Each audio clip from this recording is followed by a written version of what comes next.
18ஆம் ஏறின உடனேயே முன்வாசல் வழியாகவே பகவான் தரிசனம் பண்றதுக்கு அவங்களை உள்ள அனுமதிக்கிறாங்க.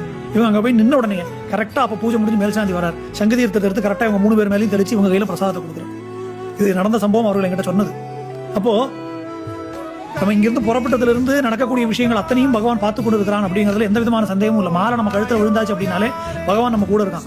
நம்ம சன்னிதானத்துக்கு போய் அவர் பகவான் எடுத்து இந்த பிரார்த்தனை எல்லாம் சொன்னாதான் அவர் கேட்கிறாருன்னு எல்லாம் கிடையாது. அதனால்தான் உனக்கு என்ன கேட்கணுமோ உனக்கு தெரியாதுப்பா, உனக்கு என்ன கொடுக்கணும்னு எனக்கு தெரியும். அதனால நீ என் மேல நம்பிக்கையோட நீ சரணாகதியோட வந்தா போதும், உனக்கான அனுகிரகத்தை நான் செய்யறேன், நீ கேட்க வேண்டிய அவசியம் இல்லைன்னு பகவான் உணர்த்தும் முகமாகத்தான் பகவான் சன்னிதானத்தை போய் நின்னோன்னா நமக்கு எதுவுமே கேட்க தோன்றதில்லை, கேட்க தெரியறதில்லை, கேட்க முடியறதில்லை.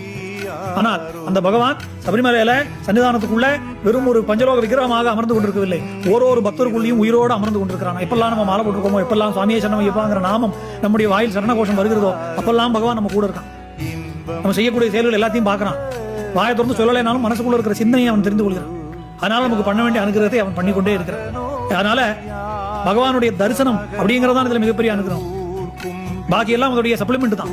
அது கிடைச்சிருது அப்படின்னாலே மிச்ச விஷயங்கள் எல்லாம் தானே நம்மளை தேடின்னு வந்துடும்.